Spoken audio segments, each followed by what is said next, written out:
All right, I'm going to be testing a Jakub Semerad style off arm.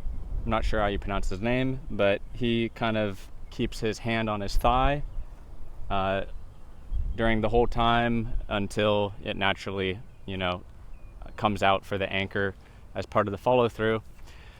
I think this could be an easy way to build good muscle memory for keeping the off arm close, and I'm thinking about doing it myself when I want to start focusing more on the off arm practice. So let's see how it goes. And I'm just going to do a walk up. Also, I lowered the target on the net, so hopefully I'm not throwing as high. So here's a couple examples of Jakub throwing with this off-arm form. I'm not sure what his max distance is, but I think it's somewhere in the 500s, and he's one of the shorter players compared to many of the pros. I think he's around 5'8". Hole 12, par 5, just under 1,000 feet. Very eagleable, but I'm going with more conservative play with the honor, just to make sure to stay on the fairway and take easy birdie.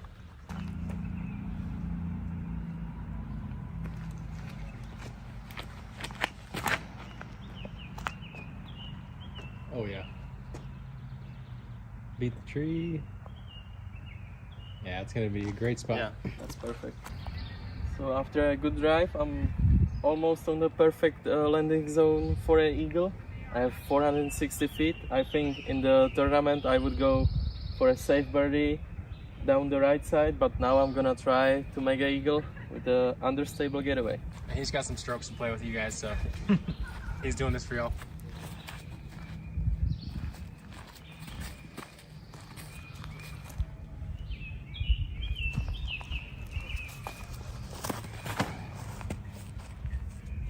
Come on, get through it. Oh, flies clean. And he's, oh my gosh. I think it's in the circle. Oh my god. That was sick. Bullseye for eagle. That's about as easy as the eagle will get out here all weekend. He went 9 speed, showing you guys, even though the hole is pretty long, it helps to just control the end of your flight and maybe take a little bit of distance off, but yeah, rewards accuracy. We have this gap. I'm gonna throw my rife as hard as I can and hopefully have a chance for birdie.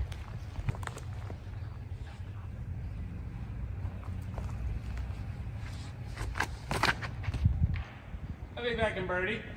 Love it. I'd reckon. Nice, dude. It is. Jakub's making me reconsider all my disc selections out here. What a shot. Great shot, Jakub. I'm leaving in the other tee shots because there's a lot of interesting form variety to compare. I'm gonna play Explorer, a little bit of hyzer, just have it stand up. Back door. Oh, full back door. Did you see that tree touch? Dude, Wow. like the thing is, you committed. Yeah, I Like did. you, like Full commit. that's what that's what you It's a have big to do crowd, out guys. here. Tough Even crowd if you here. miss, commit. As we say in Florida, you got to respect it. Yeah. A lot of this you have to respect, whether it's giving it a little more hyzer or slamming on it. If you don't, You're Greg. I'll show you.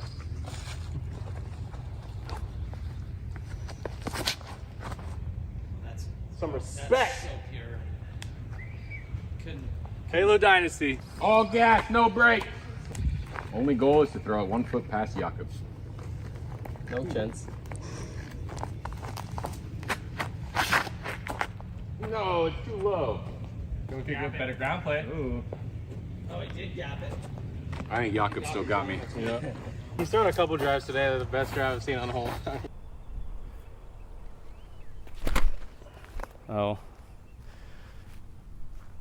that was a bad one. One of these little patches of grass kind of stopped my pivot. Do patches of grass stopping your pivot improve your speed? Let's find out.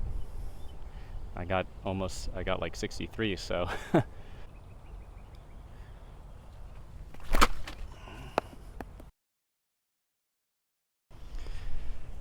Wow, 66. Seems like it doesn't hurt the power, definitely. Might help it more than my normal off arm, which maybe isn't getting close as soon as it should.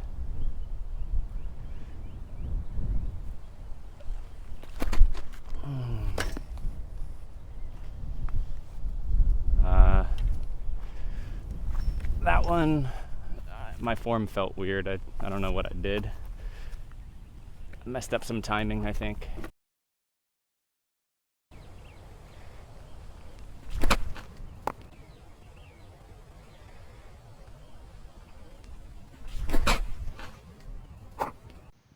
So this was pretty amazing for me. I've only hit 68 one time ever, and it was on a full run up, and it's been a while. I've never hit 68 on a walk up, and I've thrown hundreds of throws with my normal form and a walk up. Even crazier was that I was really tired when I was doing these throws. 2 days before, I woke up 4 hours early, slept terribly, drove 2 hours to a pickleball tournament, and then I played a long disc golf course right after that pickleball tournament, and then the next day I should have rested, but I decided to do a tech disc test instead because it's addicting. So I did that pre-coiling test. I was only going to throw a few, but I ended up throwing like 25 max effort throws. And then on this day for this test, I woke up a little bit early, didn't sleep well, already threw hard with the tech disc to get stats for my normal form, and then played around, and then threw 8 max distance throws in the field, and then I did this test. So I'm pretty sure it's not a fluke. So here's that throw in the new tech disc simulator, which you can go to yourself, techdisc.com/simulator. Or the simpler version is /simulate. The default stats of the disc are extremely beefy here with a 0 turn and 3.5 fade, so that's more overstable than a destroyer. So it's not going to turn much unless you're throwing crazy speeds. So we can see here, without any adjustments, it doesn't turn very much, so it doesn't get its full flight. So it goes 446 feet. So let's see what happens if I give it a -1 turn, which is going to automatically change the fade to 2.5. So it's similar to a destroyer now. So a lot more turn, but it also drops out of the air faster. So it only went 349, quite a bit less than before, even though we weren't getting much turn before, and now we're getting some turn.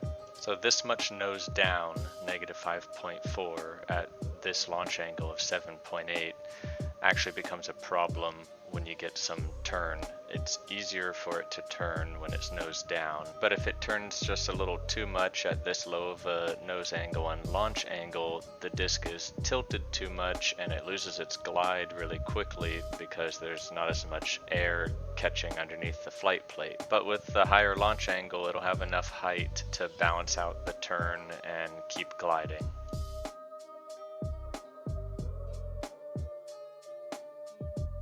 So with a full flight now, we're getting up to around 480s before the skip. But you can see that fade at the end where it just dumps out of the air.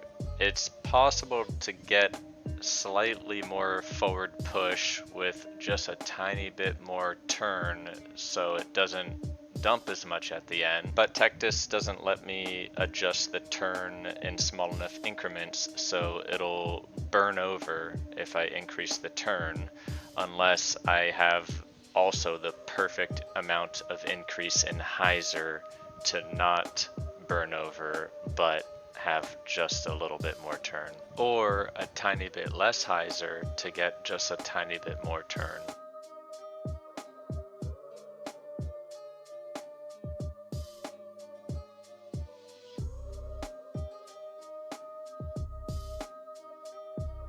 This was a tiny bit more before the skip, but less after the skip.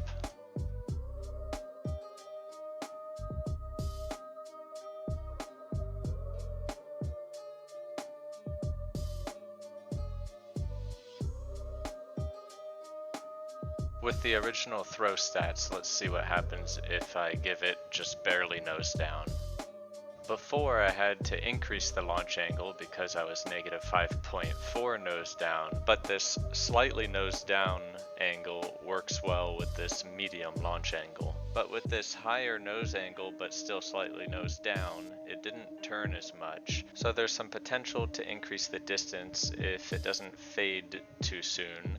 So we can do that by slightly reducing the hyzer so that the disc will turn a little bit more, or making the disc a little bit flippier, but then slightly increasing the hyzer so it's not too flippy.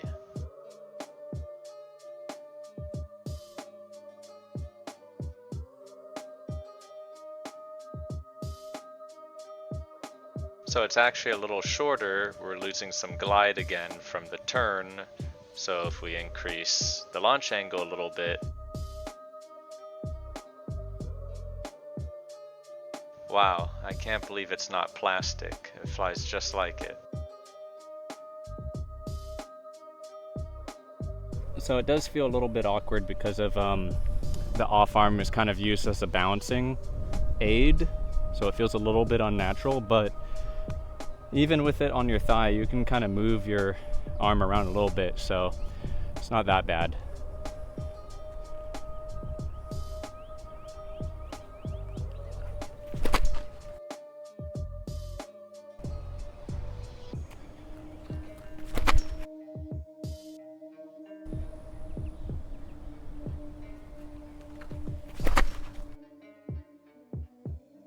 Alright, so my immediate thoughts are I really like it. I'm probably going to be using this quite a bit to practice keeping my arm closer, and then hopefully later on I can stop doing it and use my off arm a little bit more naturally, but without it going way high away from my body.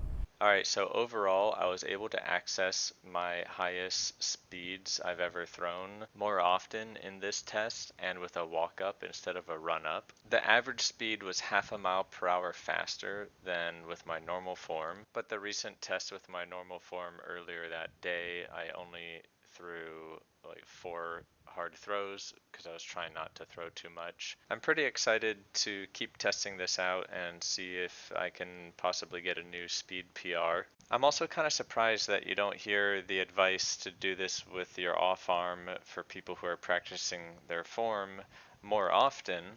I have heard it before, like putting your off arm hand in the pocket while you throw, but I haven't heard it that frequently. But it's one of the easiest form changes that you can do, it seems, because you just put your hand on your thigh and keep it there, and you don't really have to think about it after that. You can even implement the form change before you pick up your disc and not have to worry about it. And for that little effort, you then get to build up your muscle memory of having your off arm close and in that good position.